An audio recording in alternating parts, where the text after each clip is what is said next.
சொல்கிறத கேளு அப்படின்ட்டு. பலவீனமானவர்கள் கட்டுப்படுத்தி கொண்டே இருப்பார்கள். பலவீனமானவர்கள் கட்டுப்படுத்தி கொண்டே இருப்பார்கள்.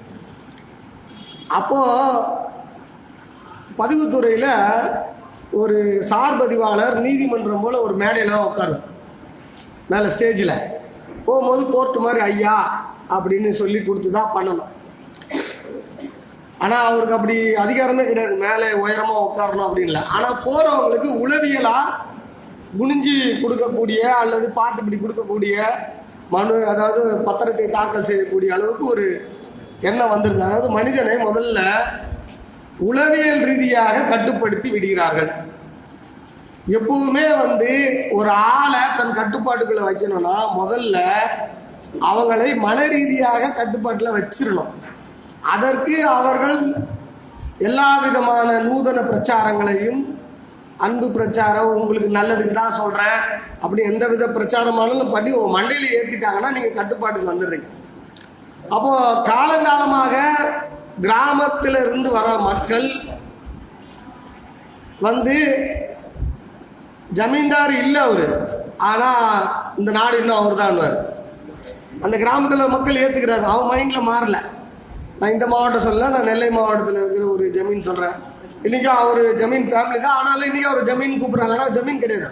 எஸ்டேட் அபாலிஷன் ஆக்ட் படி அவர் சாதாரண மனுஷன். ரைட்டுங்களா சொல்ல வருது. பிரச்சனை என்னென்னா மக்கள்கிட்ட இன்னும் அந்த சிந்தனை மாறலை. இப்போ அண்ணன் காமன் யூடியூப் என்ன சொன்னார், சட்டம் தான் ஆளுதுன்னு சொல்கிறார். நம்மால் நம்ப மாட்டோம். உளவியல்லாம் அதை நம்பலை, மக்களோட உளவியல்ல அது இல்லை. பிரச்சனை உளவியல் சிக்கல், சிந்தனையில் சிக்கல். ரைட்டுங்களா? இப்போ சிந்தனையில் சிக்கலை எப்படி சரி பண்ணுவது அப்படின்னா, சொந்த பிரச்சனை வந்ததுக்கு அப்புறம்தான் அவன் கிளம்புவோம். மனிதர்கள் எமோஷனல் ஆனவர்கள். மனிதர்கள் தனக்கு ஒன்றுனா ஊரையே தட்டுவான், ஊருக்கு ஒன்றுனா வெளியிலேருந்து உள்ளே இருப்பான். அவன் பொதுநலம் சுயநலம்லாம் கிடையாது. இந்த பொதுநலமாக இருக்கிறதுக்கு காரணமே என்ன? அதுவும் சுயநலம் தான். ரைட்டுங்களா சொல்ல வருது. இப்போது இப்படி நாங்கள் பேச வேண்டிய காரணம் என்ன? மக்கள்கிட்ட பேசும் பொழுது தான், மக்களுக்கு செய்தியாக்கும் பொழுது தான், மக்களுக்கு விழிப்புணர்வை ஏற்படுத்தும் பொழுது தான் எங்களுக்கும் பாதுகாப்பு. ரைட்டா? இது தனியாக நின்று பேசிக்கிட்டு சரி வராது. அப்போது அதனால் அதிலும் அதிகமாக இந்த பிரச்சாரம் 2ஆம் 3ஆம் நகரத்தை சுற்றி இருக்கின்ற கிராம இளைஞர்கள் மற்றும் இளைஞிகளுக்கு போய் சேர வேண்டும். நம்பர் 1. அடுத்து, அவர்கள் நூலகத்திற்கே செல்வதில்லை. இப்போ இருக்கிற சென்சஸ் ரிப்போர்ட்டில் எல்லா தகவலையும் யூடியூப்லேயும் சோசியல் மீடியா சமூக ஊடகங்கள்லேயும் தான் பார்த்துக்கிட்டு இருக்காங்க. அப்போ அவங்களுக்கு அது டேபிளில் வரணும், சாப்பிடும்போது பக்கத்துலேயே இருக்கணும். தகவல் கிடைக்கிற அண்ணன் கூகுள் நண்பர்னாரு.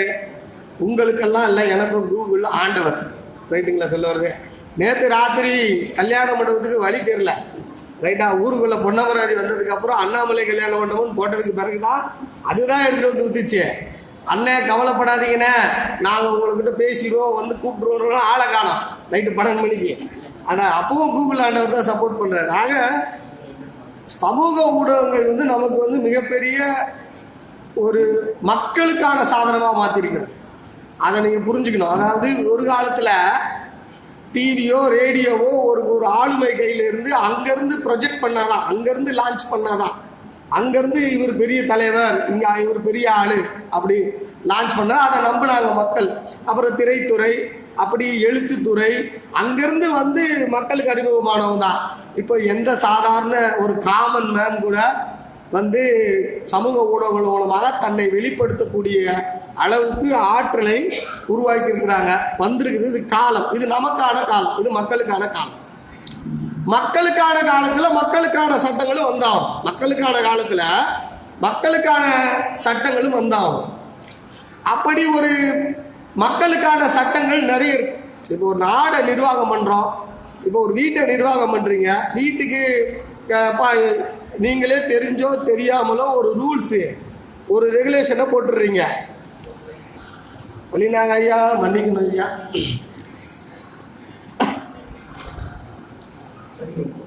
இல்லை அவர் ஏதோ பாட்டு கேட்குறாரு, கேட்டுட்டு அதாவது அதாவது வீடை நடைமுறைப்படுத்துவதற்கு இப்படி தான் இருக்கணும். டே இத்தனை மணிக்கு தான் நீ எந்திரிக்கணும், இத்தனை மணிக்கு தான் கல்லூரிக்கு போகணும், இத்தனை மணிக்கு தான் நீ பள்ளிக்கூடம் போகணும், சாயங்காலம் நீ வந்துடணும், நீ படிக்கணும், இப்படின்னு நாமளே ஒரு கண்டிஷன் போடுறோம் இல்லையா? கண்டிஷன், கட்டுப்பாடு, கண்டிஷன், ரைட்டுங்களா? அதுக்கப்புறம் டே தெருனா இப்படி தாண்டா இருக்கணும், டே ஜாதினா இப்படி தாண்டா இருக்கணும், டே ஊர்னா இப்படி தாண்டா இருக்கணும், நாம் இப்படி தாண்டா இருக்கணும் அப்படின்னு பிறந்ததுலேருந்து நமக்கு கண்டிஷன் போட்டுறாங்க. அந்த கண்டிஷன் படி தான் நீங்கள் வாழ்கிறீங்க, வளர்றீங்க, நீங்கள் அடுத்த தலைமுறைக்கு அந்த கண்டிஷன் சொல்கிறீங்க. அப்போது அந்த ரோட்டில் போகணுன்னா இப்படி தாண்டா போகணும், நடைபாதையில் தான் போகணும், டூ வீலர் ஓட்டினா இப்படி தான் ஓட்டணும், வண்டி ஓட்டினா இப்படி ஓட்டணும்னு ஒரு கண்டிஷன் போடுறதுக்கு பேர் தான் சட்டம். என்னது சட்டம் என்பது? என்னது? ஒரு கண்டிஷன். நல்லா புரிஞ்சுக்கோங்க, சட்டம் ஒரு கண்டிஷன். அந்த கண்டிஷனை மாற்றலாமா? கால மாற்றத்துக்கு ஏற்ற மாதிரி மாற்றலாம். சட்டம் போடுறவன் அயோக்கிய பயலாக இருந்தால் சட்டமே அயோக்கியத்தனமாக இருக்கும். சட்டத்தை தீர்மானம் போடுறாங்க மக்களுக்கு எதிரானதாக இருந்தால், அந்த மக்களுக்கு எதிரான தலைவர்களாக இருந்தாங்கன்னா, தவறாக வழிநடத்தக்கூடிய தலைவராக இருந்தால் அவர்கள் உருவாக்குகின்ற சட்டமும் தவறானதாக இருக்கும். அப்போ மக்கள் போய் அந்த சட்டங்களை மாற்றுவார்கள். மக்களோட பிரதிநிதிகள் போய் இப்போ ரகசிய சட்டம்னு வெள்ளைக்காரர் காலத்தில் இருந்தது. ஒரு ஆவணத்தை நீ பார்க்கக்கூடாது, அது காப்பு சட்டம், அது ரகசிய காப்பு சட்டம் இருந்தது. அப்போ அது அவர்கள் அவர்களுடைய பாதுகாப்புக்காக போட்டாங்க. வெள்ளையர்கள் ஆளும் பொழுது அவர்கள் அது போல சட்டம் போட்டாங்க. அப்போ சட்டம் கால மாற்றத்துக்கு மக்களின் தன்மைக்கு ஏற்றவாறு அது மாறுது. அப்படி நமக்கு 2005 தமிழ்நாட்டில் மாறிச்சு, 2006 பாண்டிச்சேரியில் மாறிச்சு, 2006 ஹைகோர்ட்டில் எப்படி இருக்கணும் அப்படின்னு ஹைகோர்ட்டுக்கும் சட்டம். பார்லிமெண்ட்ல ஆர்டிஐ வாங்கணும்னா இதே 2005 சட்டம் இப்போ நம்ம பேசிக்கிட்டு இருக்கிறது வகுப்பெடுக்க சட்டம் எல்லா இடத்துலையும் அப்படியே பொருந்தாது. உயர்நீதிமன்றத்துக்கு ஆர்டிஐ போடும்போது அது வேறு சட்டம், பாராளுமன்றத்துக்கு நீங்கள் போடும்போது அது வேறு சட்டம். அப்போ இப்படி பண்ணணும், இப்படி கடைபிடிக்கணும்னு இருக்கு. ஆக எல்லாத்துக்கும் சட்டம் இருக்குது. ஆனால் எல்லா சட்டமும் எல்லாருக்கும் தெரியுமானா தெரியாது. ஏன்னா எல்லாரும் என்சைக்ளோபீடியா வச்சுக்கிட்டு சுத்த முடியாது, அரசு அதிகாரி எல்லாரும். இப்போ கண்டிஷன் போட்டாச்சு.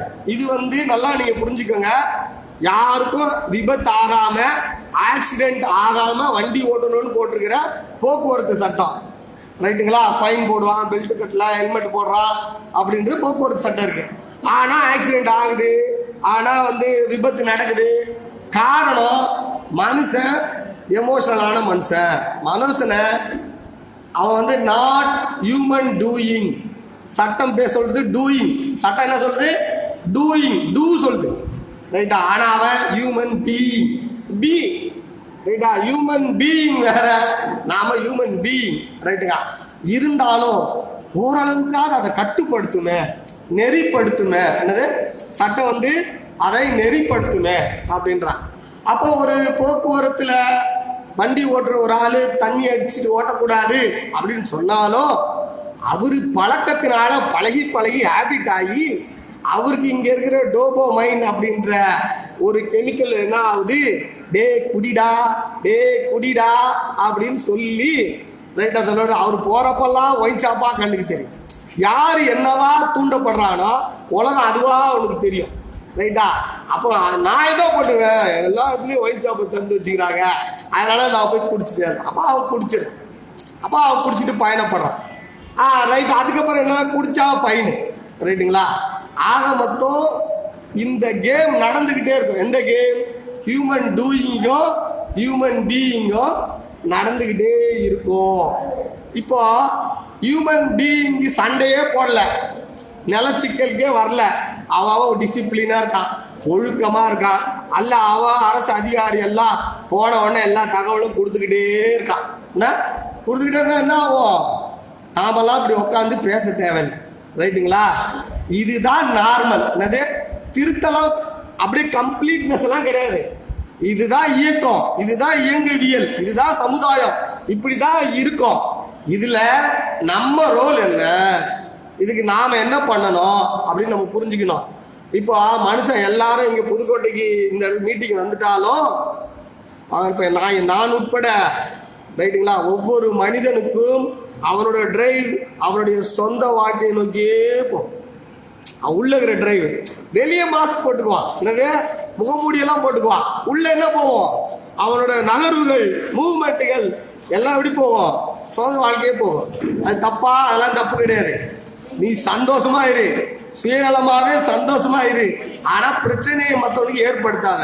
ரைட். இப்ப அடுத்த பாயிண்ட், பிரச்சனையை ஒருத்தவனுக்கு ஏற்படுத்திட்டான், ரைட்டுங்களா? இப்ப அவங்கிட்ட இருந்து காப்பாத்திக்குவான், ரைட்டா? அப்போ அதற்கு மக்களுக்கான சட்டத்துல நான் சொன்னேன் இல்லையா, கட்டுப்படுத்த முடியாதவன் லஞ்சம் வாங்க தான் செய்வான், பழகிட்டான், ரைட்டா? அவன் வந்து ஹேபிட், அவன் ஹியூமன் டூயிங். நான் அவர்களை சட்டத்தின் முன்னால் குற்றவாளிகளாக பார்ப்பதில்லை, மனிதநேயத்தின் முன்னால் மனநோயாளிகளாக பார்க்கிறேன். நான் கூட தப்பு செஞ்சிட்டேன் அப்படின்னா, நான் ஏதோ ஒரு இதில் பண்ணிட்டேன்னா, நான் என்னை அறிந்து செய்கிறனோ அறியாம செய்கிறனோ சபலப்பட்டு செய்யணும். மொத்தம் 3 எமோஷன் தான். ஒன்று பேராசை, ஆசை, ஆசையிலிருந்து பேராசை. இன்னொன்று பயம், பயம், ஃபியர் எமோஷன், ரைட்டுங்களா? இந்த பேராசை, இந்த பயம், மூன்றாவது காமம். இந்த 3 எமோஷனையும் கரெக்டாக ஒரு மனுஷன் பேலன்ஸாக வச்சுக்கவே முடியாது, ரைட்டுங்களா? இந்த 3த்துல ஏதாவது ஒன்றுத்துல முன்ன பின்ன இருக்கிற கேஸுங்க, முன்ன பின்ன இருக்கிறவங்க சமநிலையற்றவர்கள் அடிக்கடி பிரச்சனையை பண்ணிடுவாங்க, ரைட்டுங்களா? உந்தப்பட்டு பண்ணிடுவாங்க. என்கிட்ட ஒரு நண்பர் சொன்னார், அண்ணன் நீ சொல்ற லஞ்சம் வாங்காதேன்ட்டு. 5000 வாங்கலாம், என் 2வது பொண்டாட்டி, அவர் ஒரு காவல்துறை, வீட்டுக்குள்ளேயே சேர்க்க மாட்டாப்பா, அன்னைக்கு பேருடே 5000 கேட்குறாங்க, வேற வழி கிடையாது, ரைட்டா சொல்ல வருது. அப்போ ஒவ்வொருத்தரும் அவர்களுடைய தனிப்பட்ட வாழ்க்கையவே சிக்கல் பிக்கலா உருவாக்கிக்கிட்டாங்க.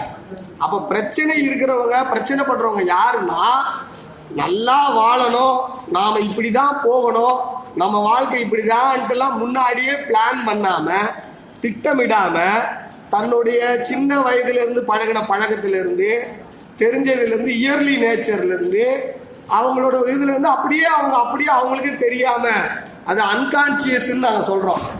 அன்கான்சியஸா பழகி அதை விட முடியாம அதுவே ஹேபிட் ஆகி அப்புறம் பண்ணிட்டு இருக்காங்க.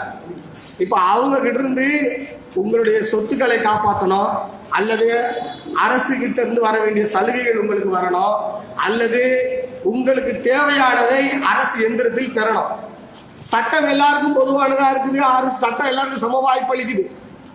ஆனா காலங்காலமா இந்த நாடு சமமானது அல்ல, மக்கள் சமமானவர்கள் அல்ல, சிந்தனைகள் சமமானது அல்ல, பய பக்தி சமமானது அல்ல, ஆயிட்டுங்களா? எல்லாமே வேறு வேறானது, சட்டம் மட்டும் எல்லாருக்கும் ஒன்னானது. காமெடியானது, சட்டம் மட்டும் எல்லாருக்கும் ஒன்னானது, ஆனா எல்லாரும் வேறு வேறானது. மனிதர்கள் தன்மை, கேரக்டர் எல்லாம் வேறு வேறானது. அப்போ சம வாய்ப்பு சட்டத்துல கொடுத்துட்டாங்க. ஆனா அந்த பழைய சிலபஸ்லயே இருப்பான் பாரு, அவன் மாறி வந்திருக்க மாட்டான். இப்போ பிரச்சனைகள் உங்களுக்கு வந்துகிட்டே இருக்கும். இப்போ நீங்க நேர்மையா இருக்கணும் அப்படின்ட்டு சொல்லிட்டு நீங்க அதிகாரி மட்டத்தில் போயிட்டீங்கன்னு வச்சுக்கோங்களேன், நீங்க அதிகாரி ஆயிட்டீங்கன்னு வச்சுக்கலாம், இதே கம்ப்ளைண்ட் உங்க மேலேயும் தான் வரும். அப்போ மனிதர்கள் இப்படித்தான் இருக்காங்க. அப்போ நான் என்ன பண்றேன்னா, பொது தகவல் அலுவலர்கள் பகையாளிகள் அல்ல, பொது தகவல் அலுவலர்கள் நமக்கு நண்பர்கள் தான், அவர்கள் மனிதர்கள் தான். அப்போ நாம் எப்படி காய் நகர்த்தணும் அப்படின்றது தான் நான் சொல்ல போறேன். அதாவது மக்களுக்கான சட்டங்களில் இந்த ஆர்டிஐ சட்டத்தில் நான் பேசுறது என்னன்னா, முதல்ல நீங்க நான் சொன்ன இந்த கான்செப்டை புரிஞ்சுக்கிட்டு, அதாவது அவனை குறை சொல்லாம, அவனை திட்டாம, அவனை இரிட்டேட் பண்ணாம, ரைட்டா? இது இயல்பானது.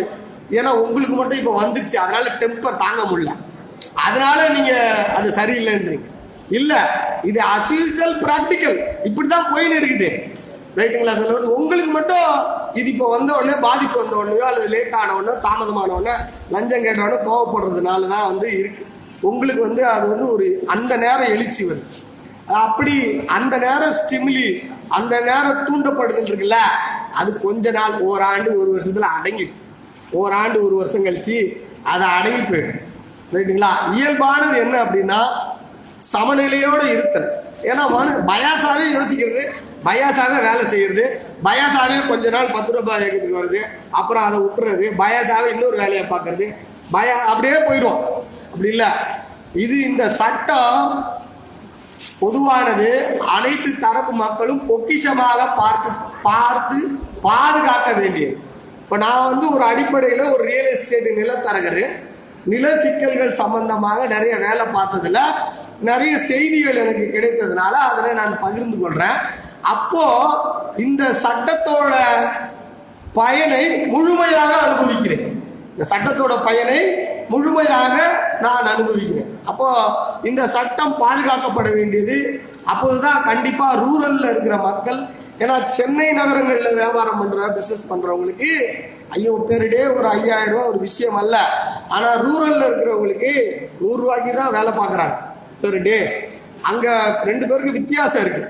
அப்போ வந்து அந்த சேவை வந்து அவனுக்கு மிகவும் தேவை. அதாவது அரசோட சேவையோ அல்லது வேறு அரசு சார்ந்த நிறுவனோட சேவை தேவை. அப்போ அங்கு ஊழல் கண்டிப்பாக தவிர்க்கப்பட வேண்டும். அவனால் முடியாது. இப்போ 12000 ரூபா சம்பளம் வாங்குறான், 5000 ரூபா ரோட்டில் ஃபைன்ட்டான். இப்போ 5000 ரூபா அவன் எங்கே கொடுக்க போகிறான்? அதை அவங்க இன்னும் ரூரலை கவனிக்கல, ரூரலில் இன்னும் ப்ராப்ளம் கவனிக்கல சட்டம் போடுறவங்க. அப்போது தகவல் பெறும் உரிமை சட்டத்தை எப்படி பயன்படுத்தணும்னு நான் சில டிப்ஸ் கொடுக்குறேன், எழுதிக்கங்க. ரைட்டுங்களா? நில சிக்கல்களுக்கு மட்டும் நான் மற்ற சப்ஜெக்டுக்கு போகல, அது என் டொமைன் கிடையாது. உங்களுக்கு நில சிக்கல் வந்துட்டதுக்கு அப்புறம் எல்லாரும் போல யோசிக்கிறீங்க. நில சிக்கல் வந்துருச்சு, அதை தீர்க்கிறதுக்கு யோசிக்கிறீங்க, அது ஒண்ணு. இல்ல வருவதற்கு முன்பே அல்லது சொத்து வாங்குவதற்கு முன்பே ஆராய வேண்டும், அது 2. ப்ரிவென்டிவ் ஆக்ஷனு, அப்புறம் வந்ததுக்கு அப்புறம் பண்ற ப்ரிக்யூர், அது கியூர் ஆக்ஷன். நீங்க வந்து சரி பண்ணணும்னு நினைக்கிறீங்க, அப்போ என்ன பண்ணணும்? அல்லது ஒரு சொத்து உங்க ஊர்ல வழக்குல, உங்க சொத்து வழக்குல இருக்கு, ரொம்ப காலமா அமைதியா இருக்கிறீங்க, அப்போ நம்ம என்ன பண்ணணும் அப்படின்னா, முதலில் அந்த நிலம் சம்பந்தப்பட்ட முழுமையான ஆவணங்களை நீங்க வந்து முதல்ல வாங்கணும். அப்போ அந்த ஆவணங்கள் அடிப்படையில் இப்போ வாரிசு சான்று, பட்டா அதோட நிற்குது வாங்குறது, இப்போ இருக்கிற பட்டா அதெல்லாம்.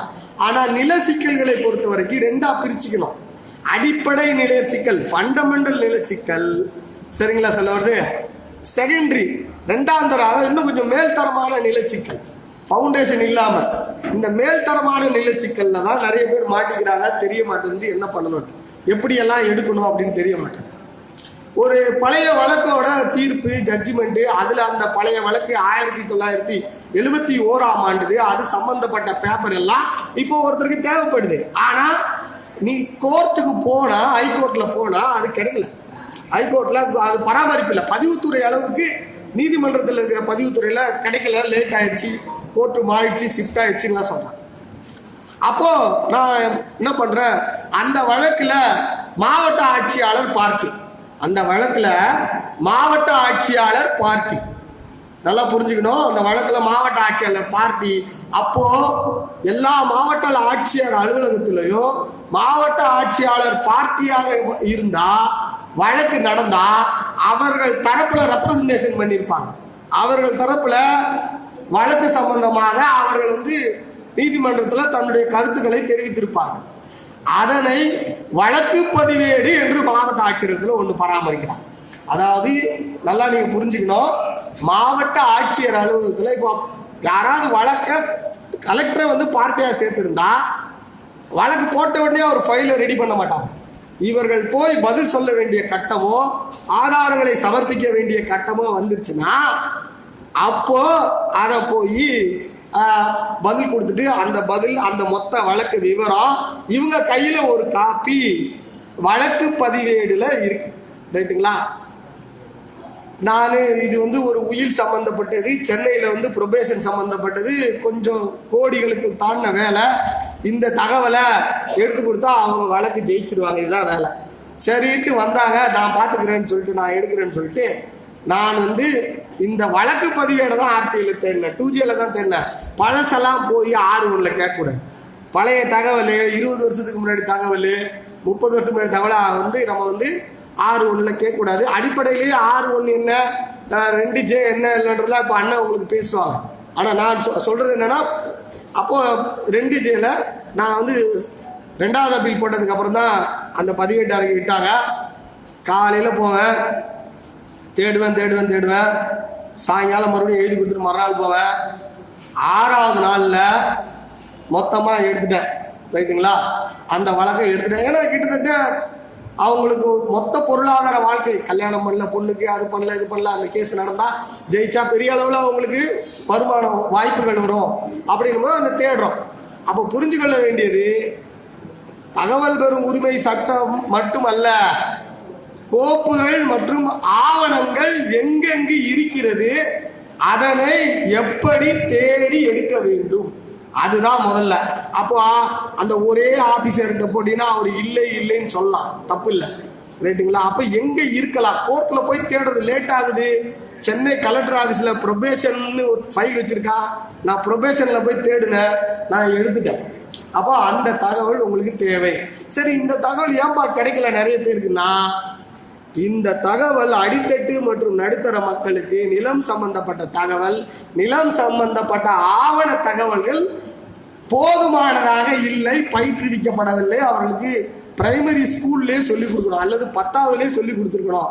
நிலம் சம்பந்தப்பட்ட தகவலை, பட்டானா என்ன, சிட்டானா என்ன, அடங்கல்னா என்ன, கிராம கணக்குனா என்ன, அல்லது பத்திரம்னா என்ன, அது சம்பந்தப்பட்ட எது தேவையோ அது பாடத்தில் இல்லை. இருந்தால் இன்னும் நிறைய குழப்பம் வரும் அப்படின்றதுனால அப்படியே ஸ்டேட்டஸ்கோ மெயின்டைன் பண்ணலாம் அறியாமலேன்றதுனால பாடத்திட்டத்தை உட்காந்து கிரியேட் பண்ணுறாங்கல்ல அந்த ஆசிரியர்கள், அவர்களும் அப்படியே முடிவு பண்ணுறாங்க அந்த கமிட்டி. அப்போது நில சிக்கல் பிரச்சனை வந்துருச்சுன்னா அடிப்படையிலே உங்களுக்கு தெரியல, உங்களுக்கு பயிற்றுவிக்கவும் படலை அப்படின்னா உங்களுக்கு செல்ஃப் லேர்னிங் மூலமாக தான் நிலம் சம்பந்தப்பட்ட தகவல் எங்கெங்கே இருக்குதுன்னு நீங்கள் கற்றுக்கிறதுக்கு வாய்ப்பு இருக்குது. வேறு எங்கேயுமே வாய்ப்பு இல்லை. அப்போ இப்போ அண்ணெல்லாம் சமூக சேவர் சொல்கிறாங்க. அப்போ நான் என்ன பண்ணேன், எனக்கு நிறைய நிலம் சம்மந்தப்பட்ட பேப்பர் என்னென்னலாம் அத்துப்படியாச்சே, என்னால் வந்து 250 வருஷம் வரைக்கும் வேலை செய்ய முடியும். பார்லிமெண்ட்டில், மியூசியத்தில், ஜனாதிபதி மியூசியத்தில் இருக்கிற நில ரெக்கார்டெல்லாம் ஐனி அக்பரோட main copy, first print copy எல்லாமே கேட்டு 2 வருஷம்லாம் கேட்டு தகவலெல்லாம் எடுத்த அனுபவம் இருப்பதுனால சரி ரைட்டு நாம் இப்போ சொல்ல ஆரம்பிச்சிடலான்ட்டு நாங்கள் யூடியூப்பில் பேச ஆரம்பித்தோம். நிறைய பேர் வர ஆரம்பித்தாங்க. இன்றைக்கி பாண்டிச்சேரியில் வந்து ஒரு பெரிய இது நிலம் சம்மந்தப்பட்டதாகவே ஆஃபீஸு. அப்போது ஒன்று நல்லா புரிஞ்சுக்கணும், இந்த தகவல் இப்போ தெரியல, தேவைப்படுது. அப்போ இது 10 ரூபாய் இயக்கம் போடுறவங்க வந்து ரூரலில் போய் அவங்கள ரீச் பண்ணி அவங்களுக்கு இந்த தகவலை சொல்கிறாங்க, இந்த மாதிரி இருந்துக்கோப்பா. அப்போது இப்போ நாங்கள் பேசுகிறது ஹை குவாலிட்டி, ஹை ப்ரீசியஸ், அதிக விலையுள்ள தகவல்கள் அடித்தட்டு நடுத்தர மக்களுக்கு இலவசமாகவும் சலுகையாகவும் நாம் கொடுக்குறோம். அதனால் அதை நீங்கள் புரிஞ்சுக்கணும். நான் ஒவ்வொரு நாலேஜும் இப்போ மணி வேல்யூ இருக்குது, செயல்பாட்டு வேல்யூ இருக்குது, மனித வேல்யூ இருக்குது, மனித லாபம்னு ஒன்று உண்டு இல்லையா, எல்லாமே இருக்குது. அப்போ இந்த தகவல்கள் மிக முக்கியமான தகவல்கள் அவங்க கொண்டு போகிறாங்க, இயக்கம் மூலமாக மக்கள்கிட்ட விழிப்புணர்வு மூலமாக கொண்டு போகிறாங்க. இப்போ அதில் இப்போ நாங்கள் என்ன பார்த்தோம், சரி நிலம் சம்மந்தப்பட்ட பேப்பர் எது என்று சொல்கிறத பயணிக்கிறோம். அப்போ உதாரணத்துக்கு தான் நான் அவங்கக்கிட்ட சொன்னேன், வழக்கு பதிவேடுன்னு ஒன்று இருக்குது அப்படின்னு நம்ம சொன்னோம். அதே போல் அக்னாலஜ்மெண்ட் வரல, ஒழுங்காக அந்த அதிகாரி வேலை செய்யலை அப்படின்னா நீங்கள் அவனோட தன் பதிவேட்டில் இருக்கிற 2ஆம் அனெக்சரில் 11ஆம் அனெக்சரில் இருக்கிற 7 களங்களில் உள்ள தகவல்களை தருகன்னு கேட்டிங்கன்னா போதும். எந்த அரசு அதிகாரியும் அந்த கிளர்க்கு A2 A1ன்னு அவருக்கு பேர் இருக்கும், அந்த நாக்கா நம்பரோட அவங்க எந்த கிளர்க்கு ஹேண்டில் பண்ணுறாருன்னு இருப்பான். அதில் அவருக்கு ஒரு கேள்வியை வச்சுட்டிங்கன்னா போதும். R1 கேள்வி கேட்கும்போது இந்த கிளர்க்கு, அந்த A2 கிளர்க்கு, அந்த A1 கிளர்க்கு தன் பதிவேடு அவங்களுக்குன்னு செல்ஃப் ரெஜிஸ்டர் வச்சுருக்காங்க. ஒரு ஃபைல் வந்தால் அந்த ஃபைல் RTI ஃபைலுக்கு தனியாக கோப்பு மெயின்டைன் பண்ணோம், தன் பதிவேடு அவங்க தனியாக மெயின்டைன் பண்ணோம். அதில் ஒரு அனெக்சர் புக்கு இருக்குது, ஃபில்லப்பே பண்ண மாட்டாங்க, அதை தொடவே மாட்டாங்க. தன் பதிவேடு நோட்லையாவது எழுதுவாங்க, அதுக்கு ஒரு இணைப்பு இருக்குது, அனெக்சர் இருக்குது, அது ஒரு 7 களங்கள் இருக்குது. ரைட்டா? மூவ் ஆகாத ஃபைலுக்கு நீங்கள் இந்த கேள்வி, இந்த தகவலை கேட்டால் அதுக்கப்புறம் அதில் முழுசாக சிகப்பு பேனால எழுதி உங்களுக்கு வந்து ஆக்டிவ் ஃபைல் ஆகிடும். என்னது? ஆக்டிவ் ஃபைல் ஆகிடும். சார் அவங்க வேணும்னே பண்ணுறாங்களா? இல்லை, அவங்களுக்கு சலிச்சு போச்சு. என்னது? நீங்களும் தான் ஒரே வேலையை செஞ்சுட்டு இருந்தீங்கன்னு வைங்களேன், நீங்கள் உங்களுக்கு ஒரு அட்வென்ச்சர் தேவைப்படுது, தெரியுமா தெரியாதா உங்களுக்கு? 2 வருஷத்துக்கு மேலே ஒரு வேலை நீங்களே இருக்க மாட்டேன்றீங்க. அப்புறம் அவனுக்கு முதல்ல அந்த ஆசை அரசு சம்பளம் அப்படின்ட்டு, அதுக்கப்புறம் அங்கே போயிடுறாப்ப அதுக்கப்புறம் அதுவே வாழ்க்கை. அதுக்கப்புறம் கொஞ்ச நாள் கழித்து கற்றுக்கொள்ளுதலே இல்லை, வெளி தொடர்பே கிடையாது. காலையில் வர்றது ஆஃபீஸ்க்கு போகிறது, காலையில் வருது ஆஃபீஸ்க்கு போகிறது, இன்ட்ரோல் ஆனால் 2 பேர் கூட்டு போய் வடை பஜ்ஜி வாங்கி தருது, மத்தியானம் வேற ஒருத்தர் போய் சாப்பாடு வாங்கி கொடுத்துறது, சாயங்காலம் டீ காஃபி வேற ஒருத்தர் வாங்கி கொடுத்துட்றாங்க. சனிக்கிழமையே அவரால் வீட்டில் இருக்க முடியல, ஏன்னா யாருமே சாப்பாடெல்லாம் வாங்கி கொடுக்குறது. அப்போ அவங்க பழகி லெத்தார்ஜிக்காக ஆகிடுறாங்க.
அப்போ தன்பதிவேடுன்னு ஒன்று இருக்குது. அது அதை ஃபில்லப் பண்ணுறாங்களா தேவையில்ல, உங்களுடைய மனு வேலையை, உங்களோட கோரிக்கையை வேகமாக அந்த கிளர்க்கு செய்வதற்கு. இங்கே எல்லாத்துக்கும் இன்ஃப்ளூயன்ஸ் தேவைப்படுது. அவங்க லெத்தார்ஜிக்காக இருக்கிறாங்க, சோம்பேறித்தனமாக இருக்கிறாங்க, பழகிட்டாங்க, அல்ல சலிப்பு வந்துடுது அந்த வேலையில். அப்போது திடீர்னு ஒரு கலெக்டரு அதிகாரி அழுத்தம் போட்டாலோ, அல்லது ஒரு எம்எல்ஏ சொன்னாலோ, அல்லது அந்த ஊரில் ஒரு முக்கியஸ்தர் சொன்னாலோ, அல்ல ஒரு பணம் படைத்தவர் சொன்னாலோ அந்த வேலையை அதை ப்ரியாரிட்டி கொண்டு போகிறாங்க மைண்டில். ஒரு ஏழை சொல்ல அம்பளை ஏறாது. பாதி பேருக்கு தெரியும் இல்லையா, பள்ளத்தில் இருந்தால் பொண்டாட்டி, மேட்டில் இருந்தால் தான் அக்கா, தெரியும் இல்லையா எல்லாருக்கும் மனுஷனுக்கு மைண்டில் பார்க்கும்போது அப்படி பார்ப்பான். இந்த காலத்தில் சொல்லுவாங்க, பள்ளத்தில் தான் அவன் பொண்டாட்டினா, மேட்டில் இருந்தால் அவன் அக்காட்டு. அப்படி தான் அது இப்போ நீங்கள் போகிற தோரணை இல்லாமல், ஒரு பிராண்ட் இல்லாமல் அப்படிலாம் போனீங்கன்னா அவன் பொண்டாட்டி மேலே கீழே பார்ப்பான், கீழே வச்சு பார்ப்பான் பள்ளத்தில் இருக்கிறது. அப்போ உங்களுக்கு அந்த மாதிரி இருக்கிற ஆளுக்கு உருப்படியாக மேட்டில் உங்களை ஏற்றுறதுக்கு இந்த சட்டம். நான் ஆர்டி ஆர்வலன்னு சொல்லிக்கிட்டா போதும், ரைட்டுங்களா சொல்ல வருது. அதில் அந்த தன்பதிவேடை கேட்டு விட்டீங்கன்னு வைங்களேன், இவர் விவரம் தெரிஞ்சு ஆர்டி ஆர்வலில் இவர் விவரம் தெரிஞ்சவர் எழுதாத பேப்பரை இப்போ உட்காந்து எழுதுறாரு. என்னது, அந்த 12வது அனெக்சரில் 7 கலங்களையும் அவர் ஃபில்லப் பண்ணோம். இப்போதைக்கு இந்த ஃபைல் எங்கே இருக்குது, யாருக்கிட்ட போச்சு, யாருக்கிட்ட மாறிச்சு, எல்லா விவரமும் அதில் இருக்குது. அப்போ அது எழுதணும். அப்போ அது எழுதுனால அந்த ஃபைல் வேகமாக நகர்த்தி விடுகிறீர்கள். அப்போ அது பார்த்துறோம். அதுக்கப்புறம் உங்களுக்கு என்ன அப்படின்னா, சும்மா ஒரு கிராம கணக்கு எடுத்து பார்க்குறீங்க இல்லையா, கிராம கணக்கிலேயே அச்சடிக்கப்பட்ட ஆப்பதிவேடு, அதாவது தமிழ்நாட்டில் நில உடைமை மேம்பாட்டு திட்ட ஆப்பதிவேடுன்றது கன்னியாகுமரியில் கிடையாது. நில உடைமை ஆப்பதிவேடு கன்னியாகுமரியில் கிடையாது, அதே போல் சென்னையில் கிடையாது, இங்கே ஏரிஜிஸ்ட் கிடையாது, ரைட்டுங்களா. அதே போல் ஈரோடு, பெருந்துறை, தாராபுரம் அந்த பகுதிகளிலும் கிடையாது. அங்கெல்லாம் இன்னும் ஆர்எஸ்ஆர் தான், யூடிஆருக்கு முன்னாடி ரெக்கார்டு தான். அப்புறம் சில கிராமங்களில் நகராட்சிக்கு, மாநகராட்சிக்கு எல்லையில் சுற்றி இருக்கிற சில கிராமங்களில் இருக்காது. அப்போது நிறைய பேர் நம்பிக்கிட்டு இருக்காங்க ஆப்பதிவேடு என்பது தமிழ்நாடு முழுக்க நில உடைமை ஆப்பதிவேடு யூடிஆர் ஆப்பதிவேடு தமிழ்நாடு முழுக்க இருக்குதுன்ட்டு. அப்படி இல்லை. சரி, ஆப்பதிவேடை எடுத்துட்டீங்கன்னா ஆர்டிகளை கேட்கும் போது ஆப்பதிவேட்டில் உள்ள பக்கங்களை தாங்கன்னு மட்டும் கேட்குறீங்க, உங்க சர்வே நம்பர் பக்கத்தை மட்டும் கேட்குறீங்க, அதை எடுத்து கொடுத்துட்றாங்க. எப்பவுமே அதையும் கேள்வியா வைக்கக்கூடாது. ஆப்பதிவேட்டில் உள்ள முன் பக்கத்தில் உள்ள கிராம வரலாற்று குறிப்பினை தருக அப்படின்னு கேட்கணும். அதுதான் நான் முதல்ல ஒரு ஃபாண்ட்டை உருவாக்கி யூடியூப்ல போட்டு விட்டேன். எல்லாரும் கேட்க ஆரம்பிச்சிட்டான்.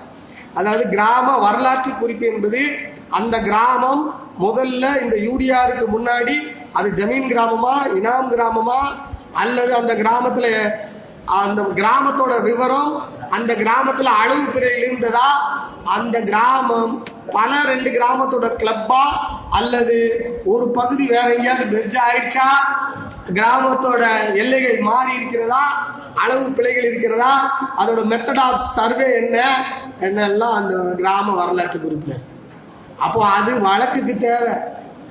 அது நீதிமன்ற வழக்கு உங்க சொத்துக்கு போகும்போது அப்ப அதை பார்த்து தான் அந்த கிராமத்துல என்னென்ன நில வருவாய் ஆவணங்கள் கேட்கணும்னு அதுக்கு முதப்படியே இதுதான். எல்லாத்துக்கும் வந்து SLR RSLR போட்டுக்கிட்டு இருப்பான், UDR இல்லாததுக்கு முட்டிக்கிட்டு இருப்பான், ரைட்டுங்களா? அந்த முதல் பக்கத்தில் இருக்கிற கிராம வரலாற்று குறிப்பு ரொம்ப முக்கியமானது. ஒரு இடத்துல வந்து இந்து அறநிலையத்துறைக்காரங்க என்ன பண்ணாங்க, இந்த மாதிரி இது கோயில் இடம் இனாம் நிலம் எங்களுக்கு வந்தது அப்படின்னு சொல்லிட்டு ஒரு 40-50 வீட்டுக்கு மொத்தமாக நோட்டீஸ் கொடுத்துட்டாங்க. அப்போ அவங்க பதறிக்கிட்டு குடியிருப்போர் சங்கம் என்கிட்ட வந்தப்போ நான் இந்த கிராம வரலாற்று குறிப்பை எடுத்து பார்த்தேன். இது இந்த வகையான கிராமம் அப்படின்னு எனக்கு தெரிஞ்சது. அதுக்கப்புறம் வந்து பழைய ரீசெட்டில்மெண்ட் பைசல் 1917க்கு முன்னாடி இருக்கிறத பார்த்தேன். அதுலேயும் அங்கே கிராம வரலாற்று குறிப்பு இருக்கு இல்லையா?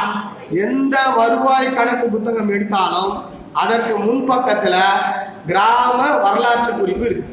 அதை எடுத்து நீங்கள் 3 பக்கத்தை எடுத்து கேட்டீங்கன்னா அதை எடுத்து அனுப்புவாங்க. அதில் கடைசியில் இதில் இந்த கிராமத்தில் கோயிலுக்கு எந்த நிலமும் அப்படின்னு பழைய கிராமத்தில் பழைய கணக்கில்.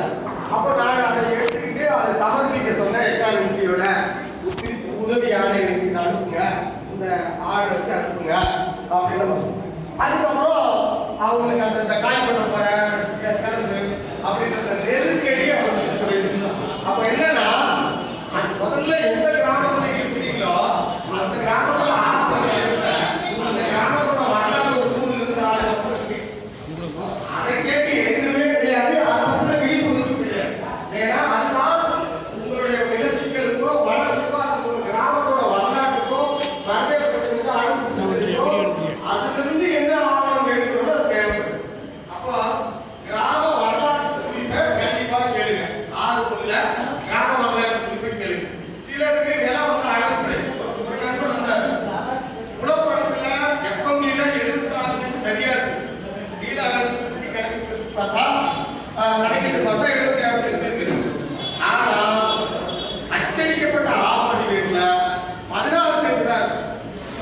அது என்ன அர்த்தம்னா அந்த காலத்துல அந்த அச்சடிக்கப்பட்ட ஆப்பதிவேடு அதாவது அச்சு எழுத்துக்களால கையால அடிக்கலாம் அதை பிரிண்ட் பண்ணாங்க. இப்ப இருக்கிற டிஜிட்டல் கிடையாது. கையால எழுதி பண்ணுவாங்க. லெட்டர் பிரஸ் அப்படின்னு பேரு. எழுதி அனுப்புவாங்க. அனுப்பும்போது மேல் உரிமையாளர்கள் விவரத்தை கீழையும் கீழ் உரிமையாளர்கள் விவரத்தை மேலேயே அனுப்பி அச்சாடி ரைட்டுங்களா? இப்ப காலம் காலமா அனுபவத்திலேயே 76 இருக்காரு. கூட கரெக்டா அச்சாயிடுச்சு. அதுலயும் கரெக்டா இருக்கு. கடைகள் மட்டும் 16 சென்ட் வருது. இப்ப இதை பயன்படுத்தி அந்த மேல இருக்கிறவங்க 76 கணக்குல இருக்கு இல்லையா? அதுதானே ஆன்லைன்லயே வந்துருச்சு. அதை வச்சு ஒரு செட்டில்மெண்ட் பத்திரத்தையும் போட்டான். அதுக்கப்புறம் தான் குடிச்சுக்கிட்டு என் சொத்து போயிடுச்சு அப்படின்வாங்க.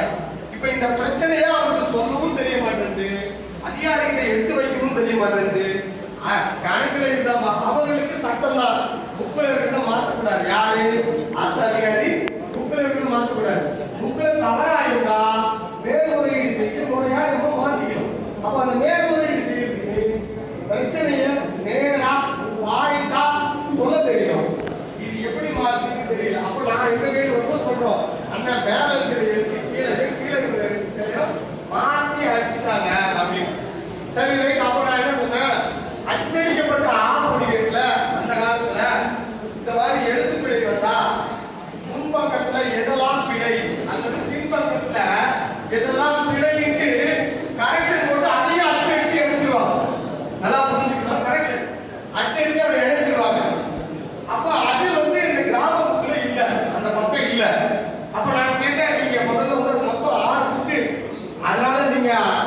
அது பேர் பிழைப்பட்டியல். அச்சடிக்கப்பட்ட ஆப்பதிவேட்டில் இருக்கின்ற பிழைப்பட்டியலில் உள்ள தகவல்களை தருக.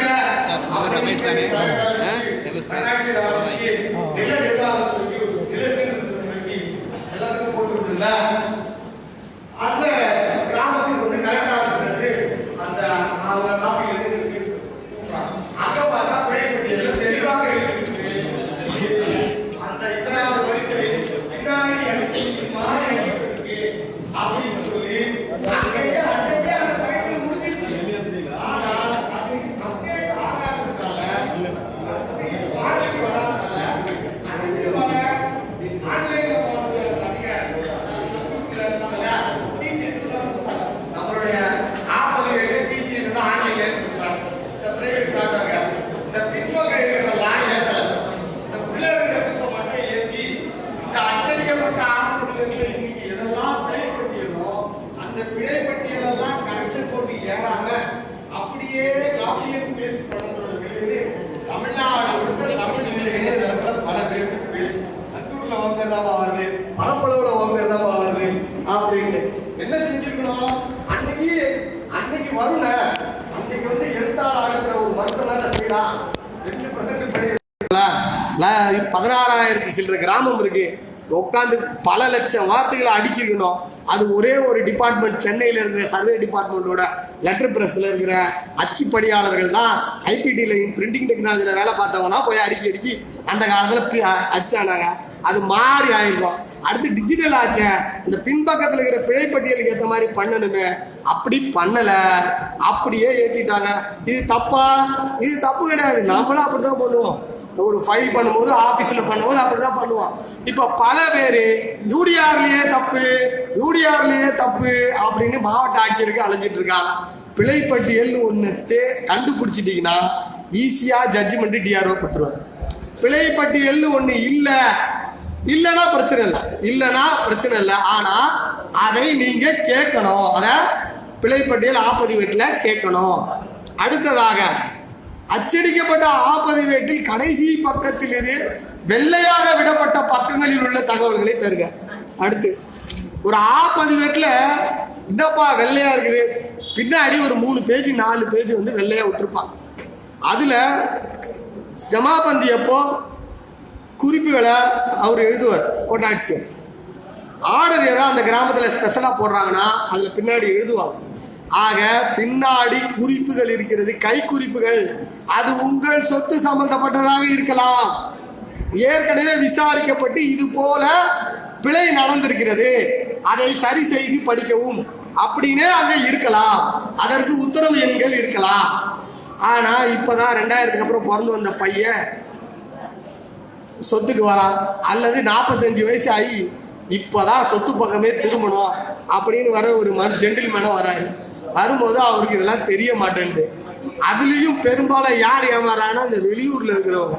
புதுக்கோட்டையில் சொத்து, ஆனால் ஆள் வந்து பெங்களூரில் இருக்காரு. அவரை இங்கே இருக்கிற ஒரு ஆள் ஏமாத்திடலாம். ரைட்டுங்களா? ஆக கேட்க வேண்டியது என்னன்னே புரியாமலும் இன்றைக்கும் அந்த ஃபார்மேட் போகுது. ஒன்லி ஆப்பதிவேடு மட்டும் ஆன்லைனில் பார்த்துக்கணும், திருப்பி அனுப்பிடுறான் ஆப்பதிவேடுன்ட்டு. அடுத்தது அச்சடிக்கப்பட்ட புலப்படம் கேட்கணும். எஃப்எம்பி ஆன்லைனில் வருது இல்லை, அதுலேயும் சர்வேயரோட குறிப்புகள் இருக்கு. அதுலேயும் கிளப் பண்ணது, இடம் எடுத்தது, நிலம் ஆர்ஜிதம் பண்ணது, லேண்ட் அக்விசிஷன் பண்ணது, லேண்ட் டிரான்ஸ்ஃபர் பண்ணது, வேற டிபார்ட்மெண்ட்லேருந்து வேற டிபார்ட்மெண்ட், இது சம்பந்தப்பட்ட உத்தரவுகள் எல்லாம், ஆணைகள் எல்லாம் அதில் கையெழுத்து போட்டு அது இருக்கும். அப்போ அதை அப்படியே தகவலாக நாம் அதை கேட்கணும். அப்போது இந்த மாதிரி டெப்த்தாக நீங்கள் வேலை கேட்டால நீங்கள் போய் நான் அந்த ஆளு இந்த ஆள்லாம் சொல்ல தேவையில்ல. இது சரியான மண்டை. அவன் பேப்பர் எடுக்கும் போதே யோசிச்சிருவான், யாருப்பா இது, காமன் மேன் சாரா அப்படின்னு பார்த்துருவான். அச்சடிக்கப்பட்ட பின்பக்கம் உள்ள வெள்ளை பதிவேட்டில் உள்ள தகவல்களை கொடுங்கண்டு. அதில் அவன் ஒரு மரம் வரைஞ்சி வச்சுருந்தான். எனக்கு வந்துச்சு, ஒரு அச்சடிக்கப்பட்ட பதிவேட்டில் ஒரு மரம் வரைஞ்சி, படம் வரைஞ்சி, பொம்மை வரைஞ்சி, அந்த தலையறியம்மா லேடிஸ் போல் அவங்க படமும் இவன் படமும் வச்சு ஐ லவ் யூ ஆர்ட் சிம்பிள்லாம் போட்டு வச்சுருந்தான். ரைட்டாக சொல்லுறது 2Gல போய் பார்த்தாரு. ரைட்டாக சொல்லுறது எனக்கு எல்லாமே தகவலாக வேணுயா, எனக்கு வெள்ளை பொங்கல் நான் கேட்டிருக்கேன்ல டூஜேலாம் எனக்கு தகவலாக வேணும் அப்படின்னா. அண்ணன் என்னன்னா இந்த மாதிரி பண்ணுறேன், இது வேற எவ்வளோ பண்ணியிருக்கேன், நீங்கள் என்னென்ன ரெக்கார்டை மெயின்டைன் பண்ணுறீங்க பார்க்கணும்ல அப்படின்னு சொல்லி. ஆக பின்பக்கம் இருக்கிற வெள்ளை மனுஷன் சும்மா இருக்க மாட்டான். வெள்ளை பேப்பர் வந்து தனியாக ரூமில் இருக்கும்போது ஏதாவது எழுதி வச்சுருவான், ரைட்டாக சொல்ல வருது. ஆக நீங்கள் நல்லா புரிஞ்சுக்கணும், வெறும் ஆப்பதிவேட்டில் அந்த சர்வே நம்பர் இருக்கிற பக்கத்தை மட்டும் கேட்டுட்டு கேஸை முடிவு பண்ணக்கூடாது. ரெவன்யூ டிபார்ட்மெண்ட்டில் அந்த புக்லேயே இவ்வளோ விஷயம் இருக்குது என்னென்ன. ஆக இப்போ இது ஆப்பதிவேடு, இது வந்து ஆப்பதிவேடு. இப்போ அடுத்ததா நீங்கள் இது ஒரு அடிப்படையான ஆப்பதிவேடு. அடுத்து வந்து ஒரு புலப்படம், இதுவும் ஒரு அடிப்படையானது.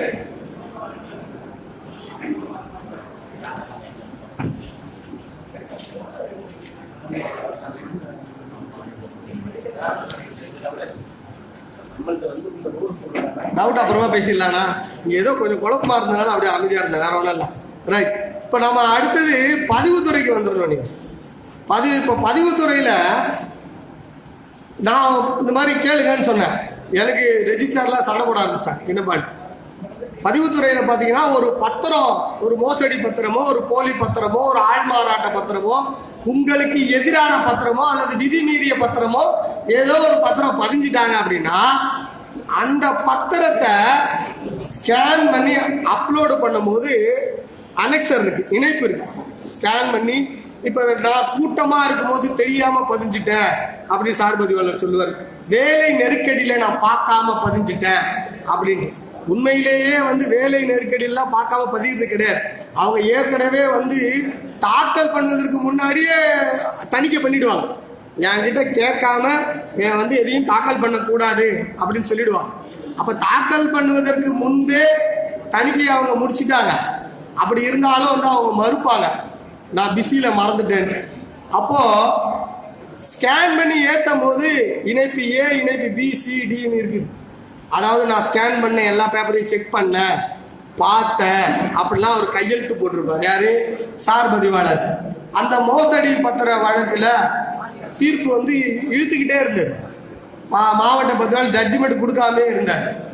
நாங்கள் என்ன கேட்டோம், கணினி ஏற்றம் செய்யும் பொழுது கையெழுத்திடப்பட்ட இணைப்பு இருக்கு இல்லையா, ஏபிசி, இதை இதுக்கு பார்க்கறதுக்கு இதில் இருக்கிற தகவலெல்லாம் கொடுங்க அப்படின்ட்டா மறுநாள் ரெஜிஸ்ட்ராரு பார்ட்டி வீட்டுக்கு போயிட்டார். என்ன சார், கேஸை முடிங்க சார், யோசிக்காதீங்க சார், நான் வந்து வேணா ஆர்டர் வாங்கி கொடுக்குறேன் அப்படின்ட்டு அது ஒரு சுமூக நிலைமைக்கு போயிடுச்சு, ஒரு சுமூக நிலைமைக்கு போயிடுச்சு. அப்போ என்ன கேட்கணும், பதிவுத்துறையில் என்ன கேட்கணும். அதே போல் பழைய பத்திரங்களில் நல்லா புரிஞ்சுக்கோங்க, பழைய பத்திரங்களில் அது வந்து 50க்கு முன்னாடி பத்திரங்கள், 50க்கு முன்னாடி பத்திரங்களில் நிறைய பேருக்கு வந்து பைமாஸ் சர்வே நம்பருக்கும் இப்போ இருக்கிற சர்வே நம்பருக்கும் அந்த ஒத்திசைவு கோரிலேஷன் இருக்கு இல்லையா, அதை வந்து கண்டுபிடிக்கிறது ரொம்ப கஷ்டமாக இருக்கும். அப்போ என்ன கேட்கணும்னா, ஜமீன் வில்லேஜ்லாம் வந்து எப்போவுமே ரெஜிஸ்ட்ரார் எழுதும்போது வந்து பார்த்தீங்கன்னா RH ரெஜிஸ்டர்னு ஒன்று மெயின்டைன் பண்ணுவாங்க. RH register, register of holdings, அது வந்து பட்டா கிடையாது, ஹோல்டிங்ஸ் இவங்க கையில் இருக்குது. Register of holdings RH register அப்படின்னு ஒன்று மெயின்டைன் பண்ணுவோம். அப்போ நாம் அதனை கேட்கும் பொழுது அது பெரும்பாலும் மாவட்ட பதிவாளர்களுக்கு இப்போ இருக்கு. இப்போ இருக்கிற நடைமுறையில் இருக்கிற சார் பதிவாளர்களுக்கோ அல்லது இப்போ புதுசாக 2ஆம் நிலை சார் பதிவாளரோ அல்லது தலைமை கிளர்க்குக்கோ தெரியாது. கிட்டத்தட்ட 30-40 வருஷமாக ஏற்கனவே பதிவு பணி வேலை செய்கிற ரெஜிஸ்ட்ராருக்கு அந்த RH ரெஜிஸ்டர் தெரியும். அப்போ நீங்கள் RH ரெஜிஸ்டர் கேட்பது மூலமாக பழைய சர்வே நம்பர் புதிய சர்வே நம்பருக்கான சிக்கல்களை எளிதாக தீர்க்க முடியும். அதை நீங்கள் 2J தான் போடணும். இந்த தேடணும்னு முடிவு பண்ணுறதெல்லாம், பழைய ரெக்கார்டில் முடிவு பண்ணுறதெல்லாம் எனக்கு நேரடியாக ஆய்வு செய்ய டைம் தாங்கன்னு சொல்லி நீங்கள் 2J போட்டு பண்ணணும். இப்படி இன்னும் நிறைய இருக்குது. ஆக எனக்கு வந்து மிக குறுகிய காலம், மற்றபடி வந்து நிறைய தொடர்ந்து நீங்கள் கற்றுக்கொள்வதில் தான் இருக்குது, பெற்றுக்கொள்வது. நீங்கள் லேர்ன் பண்ணிக்கிட்டே வந்தீங்கன்னா நிச்சயமாக நிறைய தெரியும். இப்போ ஒரே நாளில் எல்லா லேண்டு டாக்குமெண்ட்டும் சொல்ல முடியாது. மைனர் இனாம் நில சிக்கல்கள், மேஜர் இனாம் நில சிக்கல்கள், பஞ்சமநில சிக்கல்கள், கோவில் நில சிக்கல்கள், நில உரிமை சிக்கல்கள், தனிப்பட்ட வருவாய்த்துறை சிக்கல்கள் அப்படின்னு நிலத்தில் வந்து பல்வேறு சிக்கல்களில் அவதிப்படுறோம். அவன் ஆக்கிரமிச்சிட்டா, அவன் வந்து போலி ஆவணம் போட்டுட்டா அப்படின்னு பண்ணுறோம். அதையெல்லாம் சரியாக அந்த முடிச்சுகளை கலட்டுவதற்கு தேவையான ஆவணங்களை வந்து நீங்கள் வந்து தகவல் பெறும் உரிமை சட்டம் மூலமாக பணம் செலவில்லாமலேயே நீங்கள் எடுத்துடலாம். அடுத்து வழக்கு நடக்குது, வழக்கை போட்டீங்க, எல்லாருக்கும் ஒரு டெம்ப் இருக்கும். வழக்கை போட்டாச்சு, வக்கீலுக்கு காசு கொடுத்தாச்சு, அடுத்து என்னன்ட்டு அது ரேஷன் கடை கியூ. இன்னும் அடுத்த 2 வருஷம் கழிச்சு தான் அது ட்ரையலுக்கு வரும். அதுக்கப்புறம் தான் அதை எடுத்து விசாரிப்பாங்க. ஆனால் இந்த 2 வருஷம் சும்மா இருக்கிறீங்களா அப்படின்னா சும்மா இருக்காதீங்க. அந்த வழக்கை போட்டீங்கன்னா அந்த வழக்கு சம்பந்தப்பட்ட நிலம் சம்பந்தப்பட்ட தகவல்களை முழுக்க அங்கே ஆர்டிஐ வழக்கு நடத்தி ட்ரையலுக்கு வர்றதுக்கு முன்னாடி முழு ஆவணங்களையும் சேகரித்து ட்ரையலில் நீங்கள் ஜெயிப்பதற்கு வேலை பார்க்கலாம். ஆக ஆர்டிஐயே பாதி வழக்கை நடத்திவிடும். வழக்கறிஞர்களுக்கு நீங்கள் தரவுகளை எல்லாம் எடுத்துகிட்டு போய் கொடுக்கும்பொழுது மிக எளிமையாக அவங்க வழக்கை வெற்றி பெற்று வருவார்கள். குறைந்த தகவல்களில் வழக்கு நடத்துவதை விட அதிகமான தகவல்களில் வழக்கு நடத்தலாம். அப்போ வழக்கு போட்ட உடனே கடமை முடிஞ்சிச்சுன்னு இல்லாமல் அப்பொழுது நீங்கள் ஆர்டிஐ துணையாக எடுத்து இந்த இடைப்பட்ட காலங்களில் தேவையான தகவல்கள் எல்லாம் திரட்டி கொள்ளலாம். அப்படின்னு நீங்கள் ஆர்டிஐ பயன்படுத்தினால் நிச்சயமாக கையை விட்டு போன சொத்து, கை நழுவி போன சொத்து எல்லாமே திரும்பி உங்களை வந்து அடையும். சொத்து வந்து பெரிய மேட்ரு இல்லை, சொத்து வைத்திருப்பது பெரிய மேட்ரு இல்லை, சொத்தை பற்றிய அறிவு வைத்திருப்பது தான் பெரிய மேட்ரு. முடிச்சிட்டேன். நண்பர்களே, உங்களுக்காக தான் இவ்வளோ நேரம் அவர் விவரம் பேசுகிறாரு. குமார், கொஞ்சம் அங்கே இருங்க. விவரத்தை சொல்லும் போது சேகரிங்க. முதல்ல அவரை மெனக்கெட்டு உங்களுக்காக தான் பேசுகிறாரு. நம்ம பாட்டுக்கு பண்ணோம்னா எப்படி யோசனை பண்ணி பாருங்க. பிரைமரி ஸ்கூலில் படிக்கும் போது அவர் ஜீசஸ் ஒரு கதை சொல்லுவாராம், காது உள்ளவன் கேட்கிறவன் அப்படின்ட்டாரான். காது அதுக்கு வந்து பாறையில் எல்லாம் விதைச்சிட்டே போப்பா, பாறையில் விதைக்கலாம், கல் செடிக்கு நடுவில் விதைக்கலாம், நல்ல கலர் நிலத்தில் விளைக்கலான்றாங்க. அது நம்ம போடுறது நம்ம வேலை. அதனால வந்து அதை வந்து அவங்கள கண்டிஷன் பண்ணணுன்றது நம்மளோட கட்டுப்பாடு இல்லை. ஆக வழக்கு அப்படின்னு வழக்குன்னு இருந்துட்டா வழக்கு ஒரு பக்கம் நடக்கட்டும், ஆர்டிஐ வழக்கு ஒரு பக்கம் நடக்கட்டும். உங்களுடைய சொத்து சம்பந்தப்பட்ட தீர்ப்பதற்கு நீங்களே எடுத்து கொடுக்குற வேலையை நீங்கள் பண்ணிடுவீங்க. நாளைக்கு வந்து வழக்கை ஒரு வரைவு செய்யும் பொழுது, டிராஃப்ட் செய்யும் பொழுது மிகவும் பயனுள்ளதாக இருக்கும். ரைட். நிலத்தின் பயன்கள் அனைத்து தரப்பு மக்களுக்கும் போய் சேர வேண்டும் என்ற லட்சிய பயணத்தில் உங்கள் பரஞ்சோதி பாண்டியன். நன்றி, வணக்கம்.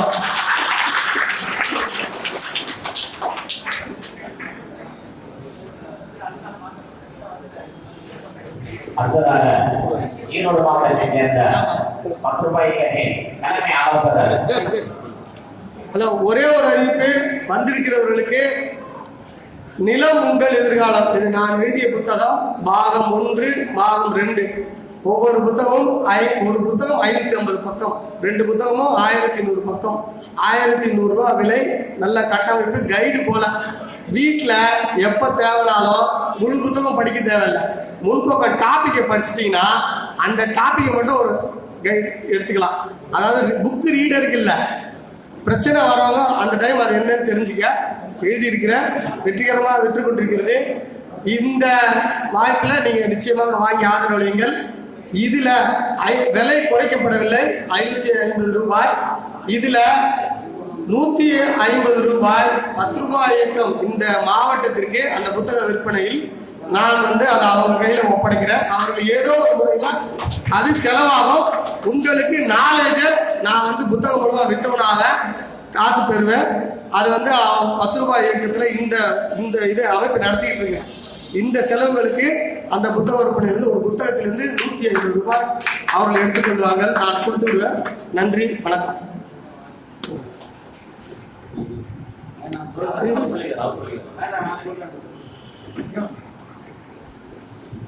அடுத்ததாக ஈரோடு மாவட்டத்தைச் சேர்ந்த 10 ரூபாய் இயக்கத்தின் தலைமை ஆலோசகர் உயர்வு வள்ளிநாராயணன் அவர்களை சிறு வார்த்தை பேச அழைக்கிறோம்.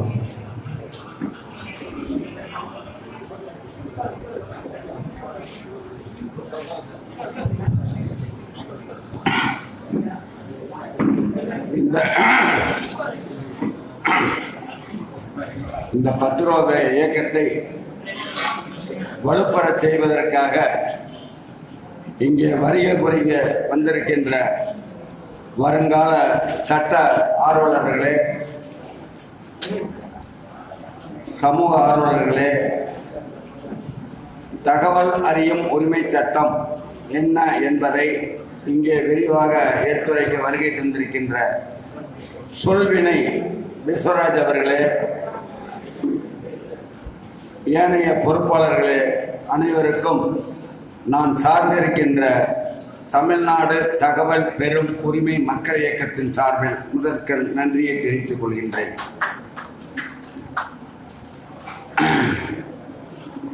நான் இந்த அன்னைக்கு வேற ஒரு நிகழ்ச்சிக்கு போகிறவன், அவர் வீரபாண்டி ஐயா வந்து நீங்கள் வாங்க அப்படின்னாரு.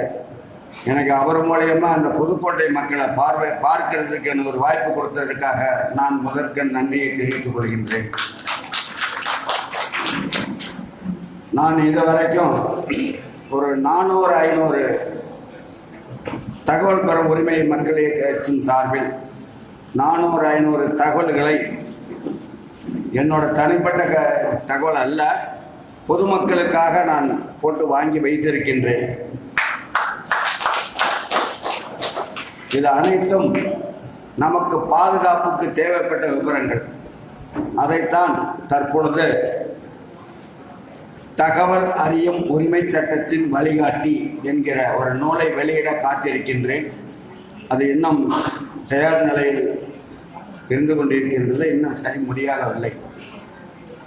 இங்கே இந்த தகவல் அறியும் உரிமை சட்டத்தை தெரிந்து கொண்டு பயன்பெற நினைக்கும் ஆர்வலர்கள், வருங்கால சட்ட வல்லுநர்கள், இந்த நமக்கு பொது தகவலருக்கு 6/1 படி பொது தகவலருக்கு நீங்கள் விண்ணப்பிக்கும் பொழுது அதற்கு நம்ம எப்படி மறுப்பு சொல்லலாம், எப்படி அதற்கு கட்டி கழிக்கலாம், தூயப்புன்னு சொல்லி வழிநடத்தலாம், இப்படி என்கிறதை அந்த கருவூலத்துறை சார்ந்தவர்கள் பொது தகவலர்களுக்கான வழிகாட்டி என்கிற ஒரு நூலை அவர்களுக்காக வெளியிட்டு இருக்கிறார்கள். யாருக்காக? பொது தகவல் அலுவலருக்காக அரசாங்க வெளியீடு. அதிலே பார்த்தீங்கன்னா training purpose only, not for sale அப்படின்னு போட்டிருப்பாங்க. இது நான் கிட்டத்தட்ட ஒரு ஆண்டு காலமாக ஒரு பின்னாடி போய் பேசி அதை நான் வாங்கினேன். அதை நானே வச்சுக்க கூடாதுங்கிறதுக்காக உங்களுக்கு தெரிவிக்கணும் அப்படிங்கிற ஒரு எண்ணத்தில் நான் ஒவ்வொரு கூட்டங்கள்லையும் அதை வெளிப்படுத்துகிறேன். அது 120 பக்கம் இருக்குது. நீங்களே ஜெராக்ஸ் எடுத்தாலும் ஒரு பக்கத்துக்கு 2 ரூபா, 240 ரூபா. ஃபைனல் பண்ணுறதுக்கு 40 ரூபா, 280 ரூபா. இங்கே இருக்குது. தேவைப்படுறாங்க வாங்கிக்க, நிச்சயம் அது உங்களுக்கு பயன்படும். என்ன காரணம்னு கேட்டிங்கன்னா, ஒருவரே 50 கேள்வி கேட்கிறார்கள்.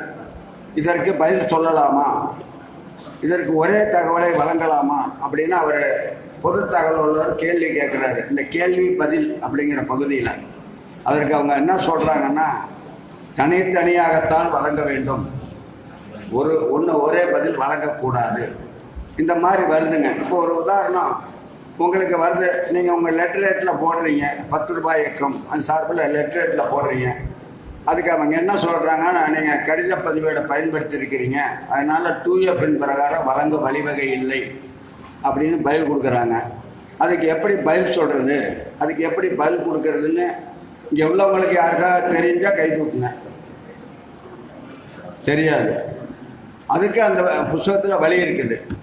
அதே மாதிரி இப்போ நான் தகவல் பெறும் உரிமை மக்களுக்கு வழிகாட்டிங்கிற புத்தகத்தில் அதுக்கு உண்டான ஆவணங்கள்லாம் இழைச்சிருக்கிறேன். அதுக்கு அரசாணை இருக்குது. அங்கேருந்து வந்த தாக்கியதை எல்லாமே அதில் ஸ்கேன் பண்ணி தான் வச்சுருக்கிறேன். நீங்கள் அதை பார்த்தீங்கன்னாவே அந்த ஊர் பேரை மட்டும் நீங்கள் மாற்றிட்டு அதை அப்படியே டைப் பண்ணி அனுப்பிச்சா போதும். அந்த மாதிரி அதில் இருக்குது. ஒரு உதாரணம், இங்கே முன்னாள் ஓய்வு பெற்ற கிராம நிர்வாக அலுவலர் வந்திருந்தார். அவர் இப்போ எனக்கு சந்தித்த மண்டபத்தில், திருமண மண்டபத்தில் பேசணும். அப்போ அவர் சொன்னார், கிட்டத்தட்ட 3 ஆண்டு காலமாக பேருந்து வர்றதுக்கு எழுதிக்கிட்டே இருக்கிறோம், முதலமைச்சர் வரைக்கும் போட்டு அங்கேயும் போட்டு செய்யலை அப்படின்னு சொல்லி அவர் சொன்னார்.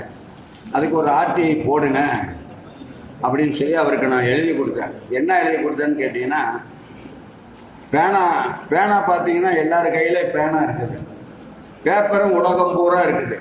ஆனால் எழுதுகிற விதங்கள் தான் இருக்குதுங்க. நான் அடிக்கடி இந்த கூட்டங்களில் சொல்லுவேன், சாவி எல்லார் கையில் வச்சுருக்கிறீங்க, திறக்கிறதுக்கு வழி தெரியாமல் இருக்கிறோம். அந்த சாவி எப்படி போடுறதுன்னு தெரிஞ்சுக்கிட்டிங்கன்னா ஆட்டோமேட்டிக்காக உங்களை தேடி வந்துடும் பதில். அது மாதிரி இப்போ அவருக்கு கொடுத்த கடிதத்தை இந்த இதில் என்ன போட்டேன்னு கேட்டிங்கன்னா, எல்லாமே இந்த மாதிரி இத்தனாம் தேதி போட்ட மணி மீது என்ன நடவடிக்கை எடுத்தீங்க, இதுக்கு உரிய பதிலாக எனக்கு வரையறுக்கப்பட்ட பிரிவு 7(1) படி எனக்கு உரிய தகவலை சொல்லணும். அதுதான் சாவிங்க. பிரிவு 7(1) படி வரையறுக்கப்பட்ட காலத்திற்குள் அப்படின்னு நீங்கள் எழுதும்போதே அந்த அதிகாரி யோசனை பண்ணுவாங்க, ஓ இந்த ஆள் கொஞ்சம் விவரமான ஆளாட்டு இருக்குது. சும்மா அதை விட்டுட்டு மொட்டையாக நம்ம கேட்டோம்னா அவங்க செய்ய மாட்டாங்க. அதே மாதிரி கடைசியாக என்ன சொல்லியிருக்கிறேன், இதுக்கு உரிய பதில் தங்களிடமிருந்து வர காலதாமமாகும் பட்சத்தில் சென்னை உயர்நீதிமன்றத்தில் பொதுமக்கள் மனு போட்டு 30 தினங்களுக்குள் பதில் வரவில்லை என்றால் அந்த மனுவே உறுத்துக்கட்டளை ரிட் மனுவாக தாக்கல் செய்யலாம். இருக்குங்க இல்லையா? அந்த நீங்கள் போட்ட மனுவை பொதுநல வழக்காகவும் போடலாம், ரிட் மனுவாக தாக்கல் செய்யலாம் அப்படின்னு நீதிமன்றத்தில் உத்தரவு போட்டிருக்கிறாங்க. அப்போ என்ன செய்யணும்னு கேட்டிங்கன்னா, அந்த நீதிமன்ற உத்தரவை அதில் இணைக்கணும். இணைச்சி அந்த ஹைலைட் அடித்து இந்த பிரகாரம் எனக்கு தரணும், தர தவறினால் உங்கள் மேலே நீதிமன்ற அவமதிப்பு வழக்கு கண்டெம்ட் ஆஃப் கோர்ட் தொடருவேன் என்று நம்ம குறிப்பிட்டு பாருங்கள். நிச்சயம் உங்களை தேடிட்டு ஒடியாந்துடும் பதில். அதுதான் சாவிங்க. அதை விட்டுட்டு சும்மா நான் இத்தனை தடவை போட்டேன், முதலமைச்சர்கிட்ட கொடுத்தேன், ஜனாதிபதிகிட்ட கொடுத்தேன்னா நாட் அஃபெக்ட் இந்த மேட்டர் நிச்சயம் தரமாட்டாங்க. காரணம் என்னன்னு கேட்டிங்கன்னா, அதிகாரிகள் பூரா எல்லாம் பழந்துன்னு கொட்டை கூட வச்சிருக்கிறான், அவ்வளோ சீக்கிரம் பேக்க மாட்டான். அது மாதிரி இப்போ ஒரு உதாரணம், இப்போ நான் கடந்த நேற்று Chennai consumer court, state consumer கோர்ட்டுக்கு போயிருந்தேன். அது என்ன பிரச்சனைன்னு கேட்டிங்கன்னா, கொரியர் 2 இடத்துக்கு நான் போட்டேன்.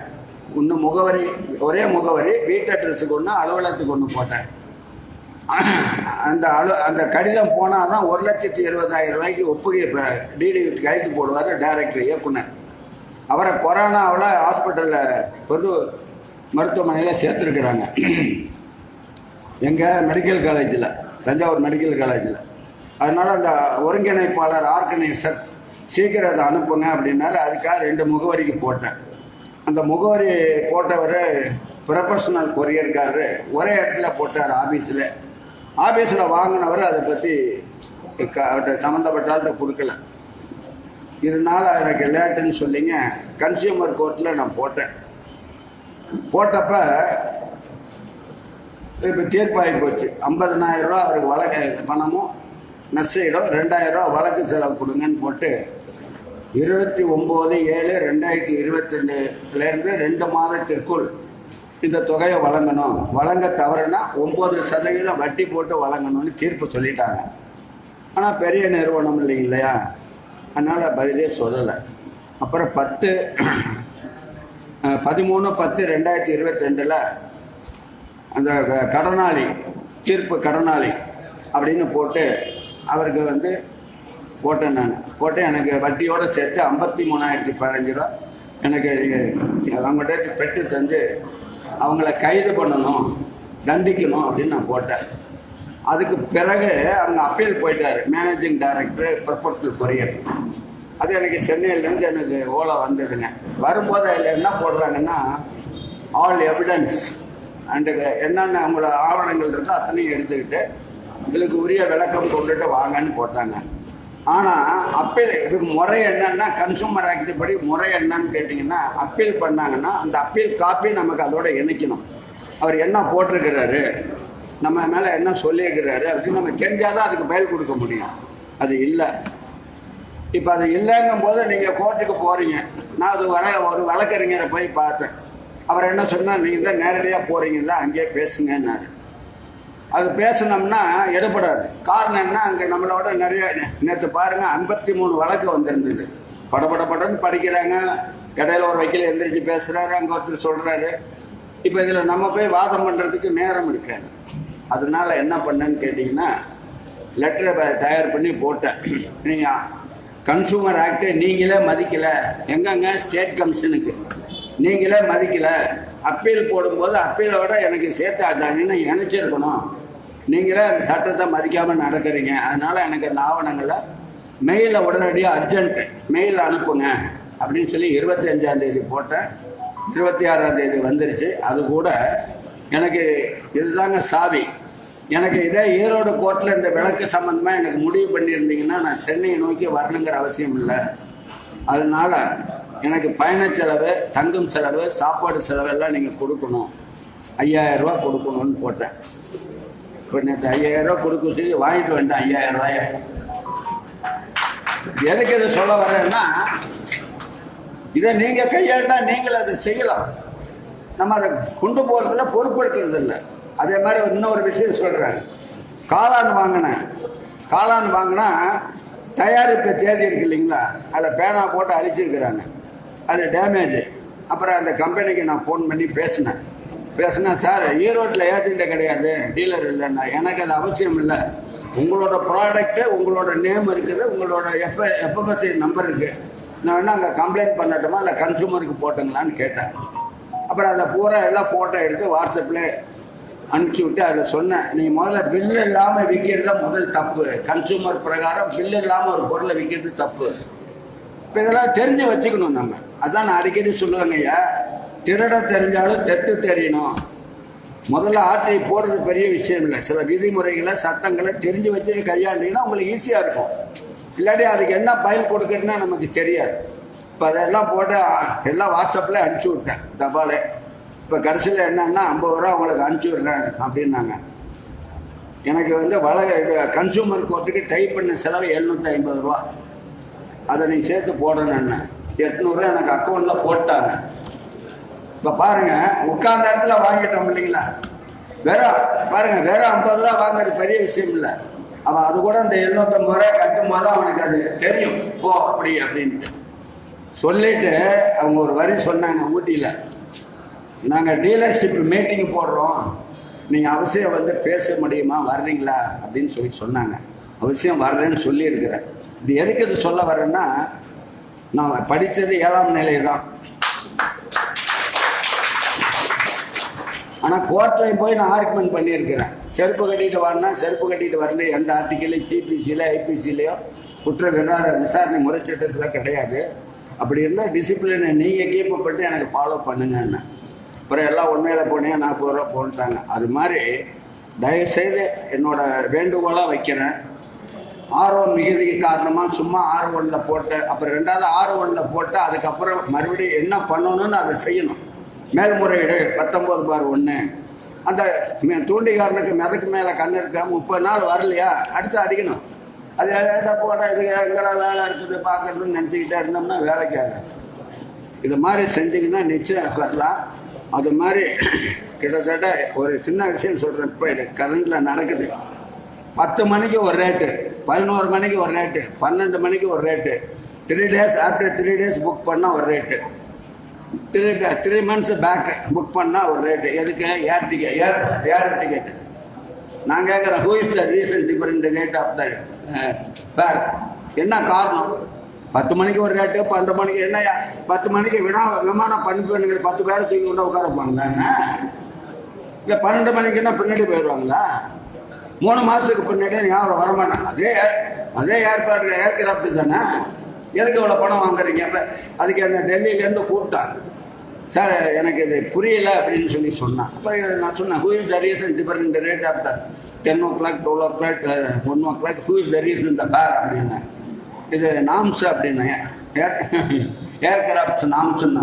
நோ இவர் சீட்டிங் கேஸ், நீ செய்யறது ஏமாற்று வேலை. 420 ஒன்று புக் பண்ணிடுவேன் அப்படியே பேசினேன். அப்புறம் கடைசியில் இப்போ பயில எனக்கு அனுப்பிச்சி விட்ருக்குறான். அது இன்னும் விளங்கலைன்னு சொல்லிட்டு இப்படி பயில அனுப்புறேன்னு இருக்கிறாங்க. அது மாதிரிங்க இதெல்லாம் நம்ம கேட்கணும். அதே நேரங்களில் நாமே போடாமல் உங்கள் ஊர் பிரச்சனையும் போடலாம். இப்போ ஒரு பாலம் கட்டி இருக்கிறான், அந்த பாலத்துக்கு எவ்வளோ செலவு பண்ணீங்க, இதெல்லாம் நம்ம கேட்கும்போது அந்த அவன் அதிகாரி பயப்படுவான். அதை விட்டுட்டு இவன் மேலே அவன் போடுறது பெட்டிஷன் போட்டு புரோஜனம் இல்லைங்க. இப்போ எங்கள் ஊர் கலெக்டர் ஆஃபீஸை 7 மாடிங்க. இந்த மாற்றுத்திறனாளி அலுவலகத்துக்கு போயிட்டு வர்றேன், பேஸ்மெண்ட்டுமே பூசலைங்க. பிரேக்ஸ் அப்படியே தெரியுது, சிமெண்ட் லேயரே கிடையாது. பார்த்துட்டு 2Jல போட்டு ஆய்வு பண்ணணும் அப்படின்னா போட்டு என்னை கூப்பிட்டுருந்தாங்க. அப்புறம் நான் என்ன பண்ணேன், இது IIT institute of technology Chennai, அந்த IIT தரச்சான்றிதழ் பொதுமக்கள் மத்தியில் செய்யணும் அப்படின்னு போட்டேன். அப்புறம் என்னை கூப்பிட்டாரு கலெக்டர், நீ சீஃப் செக்ரட்டரிக்கு மெயில் கொடுத்தீங்களா அப்படின்னாரு. ஆமாம். இல்லை வந்திருக்குது, எனக்கு இமிடியேட்லி ஆக்ஷன் வந்திருக்குது அப்படின்னாரு.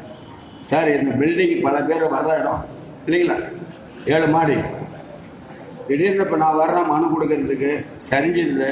முதலமைச்சர் நிவாரண நிதினு 3 லட்சம் கொடுப்பீங்க, என் பொண்டாட்டிக்கு புருஷனை கொடுக்க முடியுமான்னு நான் கேட்டேன். சரியா தப்புங்களா?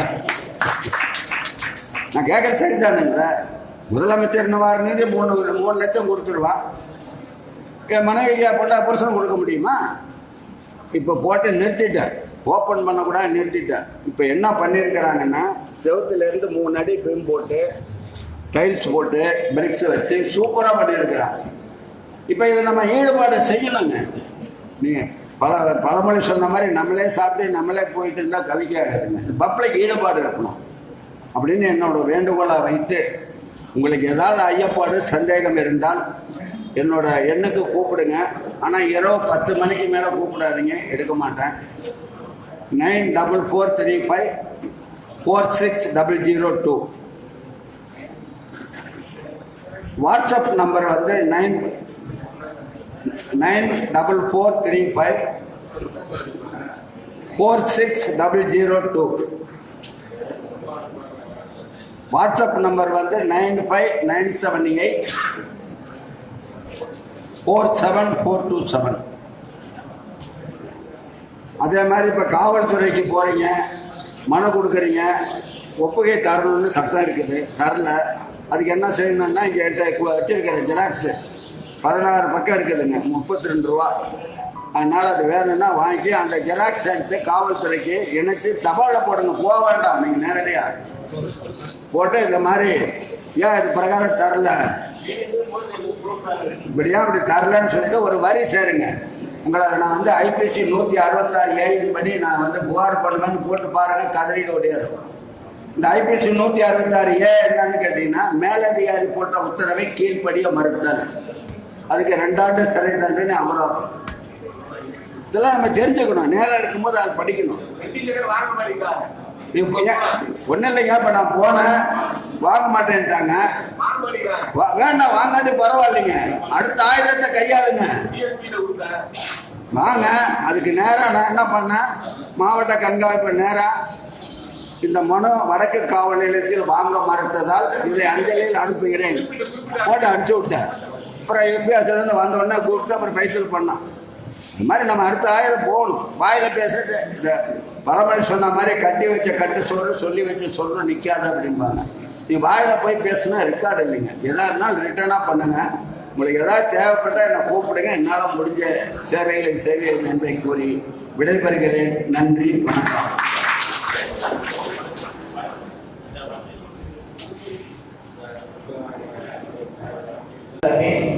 தலைவராகவும் ஊழல் இயக்கத்தின் கௌரவ தலைவராகவும் பணியாற்றினார். அவர் இறந்துட்டாரு. அவரோட தலைவராக நல்வினை கிருஷ்ணராஜ் ஐயா அவர்கள் அவர் திருவள்ளுவரத்தை தேர்ந்தெடுப்பார். அவ்வளோதான், அவன் பையன் அவ்வளோதான்.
ஆ, வாங்கிக்கோ.